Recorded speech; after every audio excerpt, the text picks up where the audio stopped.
मुस्वा Aamir murder सिर्फ guide के शहर कराची के एक 23 साला नौजवान का कत्ल ही नहीं बल्कि पाकिस्तान के कमजोर कानून सिस्टम और हमारे तबाहशुदा मुआशरे का कत्ल है। मुस्वा आमिर तो दुनिया से चला गया मगर जाते हुए कानून के तमाम इदारों और वालिदैन की गैर जिम्मेदारियों से पर्दा हटा गया और बहुत से सवाल हम लोगों के लिए छोड़ गया कि आखिर कैसे 23 साला नौजवान मुस्वा आमिर एक डॉक्टर, इंजीनियर, एंटरप्रेन्योर बनने की बजाय एक ड्रग डीलर बन गया और कैसे एक कॉल सेंटर में जॉब करने वाला 28 साला लड़का अर्गमान सिर्फ 7 साल के करीब अरसा में एक कातिल और डब्बा स्कैम, कॉल सेंटर और मनी लॉन्ड्रिंग जैसे कई 2 नंबर काम करके लाखपति से करोड़पति नहीं बल्कि एक ऐसा अरबपति बन गया जो अक्सर अपने दोस्तों से कहा करता था कि अगर पाकिस्तान बैंकरप्ट भी हो गया तो कोई टेंशन की बात नहीं, मैं अकेला इस मुल्क को चला लूंगा। ये कहानी सिर्फ 23 साला कत्ल होने वाले नौजवान मुस्वा आमिर और 28 साला एक ऐसे जालिम सिफ्त हैवान अर्गमान की नहीं जो दौलत और ताकत के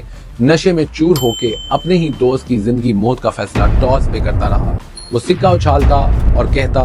कि हेड आया तो छोड़ दूंगा, टेल आया तो मार दूंगा। ये कहानी सिर्फ इन 2 कैरेक्टर्स की नहीं बल्कि ये कहानी है हमारे कमजोर कानून सिस्टम, बिगड़ती नौजवान नस्ल और यूथ में कैंसर की तरह फैलते हुए पार्टी गैंगस्टर कल्चर और मुल्क में सरेआम इंटरनेशनल ड्रग्स माफिया की है। कहानी का आगाज करने से पहले आपको बताता चलूं, आपने इस केस से रिलेटेड बहुत सी वीडियोस देखी होंगी लेकिन इस वीडियो में आपको वो सब डिटेल्स मिलेंगी जो अब से पहले किसी एक वीडियो में कंपाइल करके आपको फराहम नहीं की गई। ये सब जानने के लिए वीडियो एंड तक जरूर देखिएगा ताकि मेरी तरह आप सब भी हकीकत से आगाह होकर हैरान हो सके कि आखिर इस मुल्क में police, IB, ANF, ATC, AVCC,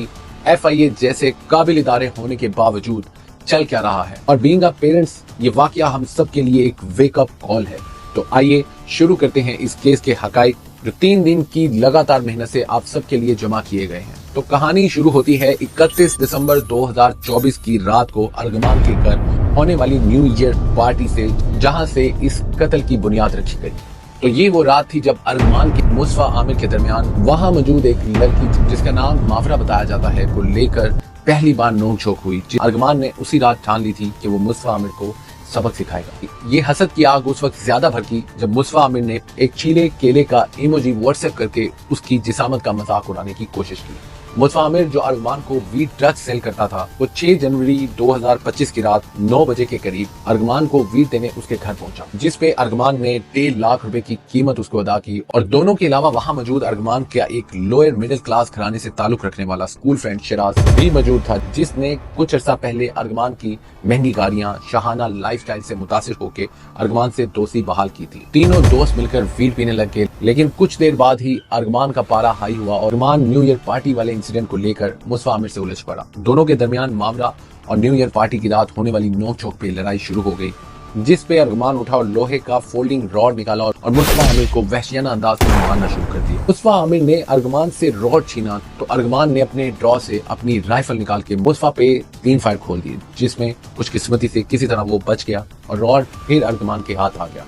और वीड और हसद के नशे में चूर अर्गमान ने एक नेटफ्लिक्स के किसी वेब सीरीज के जालिम विलन का रूप धारते हुए मुस्वा आमिर की जिंदगी मौत का फैसला एक कॉइन टॉस पे करना शुरू कर दिया। मगर कई बार हेड आने पर भी वो शैतान सिर्फ दरिंदा मुस्वा को रॉड से मारता रहा, यहाँ तक कि उसके शोल्डर्स और घुटने तोड़ डाले। एक रॉड सर पे लगने के बाद मुस्वा बेहोश होकर गिर पड़ा और फिर अर्गमान ने उसके कपड़े उतार के एक बेडशीट से मुस्वा के हाथ बांध के अपने दोस्त शिराज की मदद से मुस्वा को उसी की बिना नंबर प्लेट वाली गाड़ी मार्क एक्स के ट्रंक में फेंक दिया। जनरेटर के पेट्रोल का एक गैलन पकड़ के रात 11 बजे अपने घर से बलोचिस्तान हब की तरफ निकल पड़ा और तकरीबन रात के 2:30 बजे के करीब गाड़ी एक सुनसान और वीरान जगह पे रोककर जिंदा मुस्वा समेत उसकी गाड़ी पे पेट्रोल छिड़क कर एक फिल्मी स्टाइल से अपनी जेब से लाइटर निकालकर आग लगा दी और शिराज के साथ वहां से पैदल कराची की तरफ चल पड़ा। और कुछ किलोमीटर बाद रास्ते में एक मस्जिद में दोनों वीड के नशे में चूर होकर ऐसे सोए कि सुबह कराची जाने वाली बस मिस कर दी और फिर वहां से कुछ घंटे पैदल चलकर जिसको 2000 देकर वो कराची अपने घर वापस आ गए और 1 से 2 दिन बाद अपने स्कर्दू वाले ऑफिस निकल गए। दूसरी तरफ 7 जनवरी की सुबह रात भर जवान बेटा घर न आने पर मुस्वा की मां ने पुलिस स्टेशन जाने की बजाय ANF ऑफिस जाके अपने बेटे की मौजूदगी का पता करना चाहा। आप सोच रहे होंगे कि मुस्वा की मदर पुलिस स्टेशन की बजाय एंटी नारकोटिक्स ऑफिस क्यों पहुंची। तो उसकी वजह आपको वीडियो में आगे चलकर पता चल जाएगी। खैर, ANF से मायूसी के बाद मुस्तफा आमिर की वालिदा मोहतरमा ने पुलिस स्टेशन में अपने बेटे की गुमशुदगी की रिपोर्ट करवा दी, जिसमें पुलिस सुस्त रवि का शिकार रही और कुछ हफ्ते तक कोई प्रोग्रेस ना हो सकी। जबकि 7 जनवरी 2025 की सुबह बलोचिस्तान पुलिस को एक जली हुई गाड़ी और उसमें एक लाश मिली, जो पहचान में न आने के बाद ईदी फाउंडेशन के कब्रिस्तान में दफना दी गई, जिसे बाद में अरगमान और वारदात में शामिल उसके दोस्त शिराज के बताने पे कब्र कुशाई करके DNA सैंपल्स कलेक्ट करके कराची यूनिवर्सिटी की लेबोरेटरी से एग्जामिन करवाया गया, तो मुस्तफा आमिर की मां के DNA से मैच कर गया। 24 जनवरी तक मुस्तफा आमिर की मां उसके दोस्तों से राब्ता करती रही और बार बार अपने बेटे का पूछती रही। इसी तरह उन्होंने इस दौरान बार बार अरगमान से राब्ता किया, जो मुस्तफा का करीबी दोस्त था, जिस पे अरगमान हाइपर होकर बुरे तरीके से जवाब देता रहा और बताता रहा कि वो मुस्तफा से बहुत महीनों से नहीं मिला। इस केस ने नया मोड़ और तेजी तब पकड़ी जब मुस्तफा आमिर की मां को 25 फरवरी 2025 को US नंबर से रैंसम कॉल आना शुरू हुई, जिसमें मुस्तफा आमिर के बदले में 2 करोड़ की रकम का मुतालबा किया गया, जो अरगमान और शिराज ने मिलकर इस केस का रुख बदलने के लिए करवाई थी। अब ये केस गुमशुदगी से हटकर एक अगवा बराए तवान का केस बन चुका था। इस कॉल के बाद AVCC यानी anti violent crime cell department active हुआ। इस दौरान मुस्तफा आमिर के एक दोस्त ने मुस्तफा आमिर का किया हुआ एक लास्ट वॉइस नोट सुनाया, जिसमें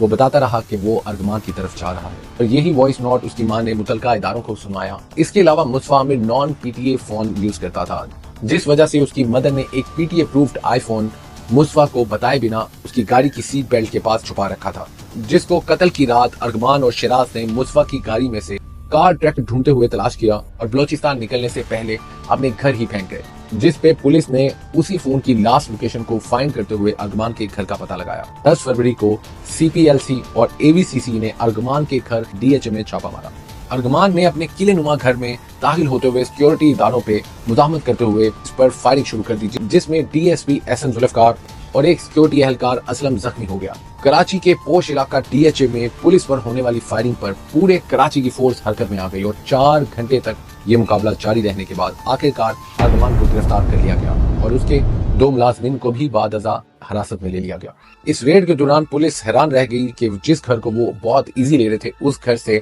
पुलिस को MP47 rifle, sniper gun, M4 rifle, 222 rifle, more than 3000 different board की बुलेट्स, 25 मोशन डिटेक्टर्स और मोर देन 60 लैपटॉप्स बरामद हुए, जो अरगमान के साइबर क्राइम में मुलव्वस होने का मुंह बोलता सबूत थे। अब आप सोच रहे होंगे डब्बा फ्रॉड कॉल सेंटर होता क्या है। डब्बा कॉल सेंटर एक ऐसा कॉल सेंटर है जहां पे लड़के लड़कियों को एक अच्छी सैलरी की लालच देकर हायर किया जाता है, जो US या फॉरेन कंट्रीज में कॉल करके किसी ट्रिक से कॉल सुनने वाले की और उसके क्रेडिट डेबिट कार्ड की इंफॉर्मेशन लेकर रकम का सफाया कर देते हैं। इसके अलावा पुलिस को वहां सबसे अहम सबूत मुस्तफा के खून से रंगे कपड़े और उसका मोबाइल फोन मिला। इसके अलावा पुलिस को एक और ब्लड के सैंपल मिले, जो जोमा नामी लड़की के थे, जिसको अरगमान ने मुस्तफा आमिर के मर्डर से 2 रोज कबल किसी बात पे सेम लोहे के फोल्डिंग रॉड से तशद्दुद का निशाना बनाया था। जब उसकी हालत गैर हुई तो अरगमान का दोस्त शिराज ही जोमा को फर्स्ट एड देने हॉस्पिटल ले गया और जाने से पहले अरगमान ने अपनी गन जोमा की कनपट्टी पे रख के धमकी भी दी थी कि अगर उसके खिलाफ कोई पुलिस रिपोर्ट करवाई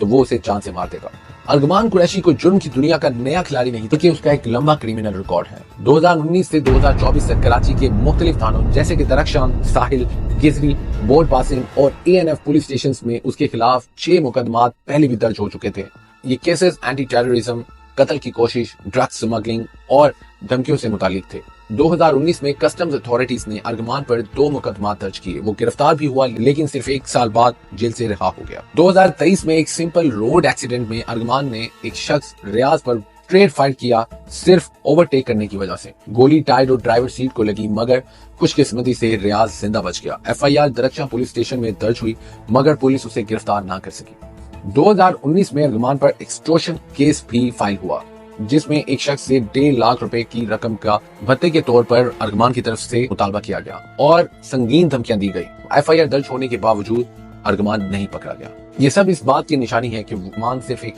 आम क्रिमिनल नहीं, बल्कि ऑर्गेनाइज्ड और साइबर क्रिमिनल है। सोचने की बात है कि अरगमान इतने अरसे तक जुर्म करता रहा और हमारी लॉ इन्फोर्समेंट एजेंसीज को पता क्यों नहीं चला। इस केस के दौरान कुछ कानूनी बेकायदगियां भी सामने आई। अरगमान को अरेस्ट करने के बाद वो पुलिस के काफी प्रेशर के बाद भी मुंह खोलने को तैयार नहीं था। AVCC के DSP अनिल हैदर ने सोचा कि बाकी तफ्तीश अदालत से मजीद रिमांड मिलने के बाद हो जाएगी, मगर पेशी के रोज वो हुआ किसी के ज़हनो गुमान में भी नहीं था। اب یہاں انٹری ہوتی ہے ارغمان کے والد کامران اصغر قریشی کی، جنہوں نے انسداد دہشت گردی کی عدالت پہنچ کر بازی ہی پلٹ دی۔ انصاف بانٹنے والی دہشت گردی کی عدالت کے جج نے نہ یہ دیکھا کہ ارغمان رینسم مطلب اغوا برائے تاوان کا ملزم ہے، نہ یہ دیکھا کہ اس نے پولیس پہ اسٹریٹ فائرنگ کر کے ڈی ایس پی ذوالفقار سمیت ایک پولیس اہلکار اسلم کو زخمی کیا، اور نہ ان کو ریڈ کے دوران ارغمان کے گھر سے ملنے والا غیر قانونی اسلحہ نظر آیا، اور نہ اس کے گھر میں چلنے والا غیر قانونی فراڈ کال سینٹر، اور نہ ارغمان کا سابقہ کریمنل ریکارڈ۔ انسداد دہشت گردی کے جج سید ذاکر حسین صاحب نے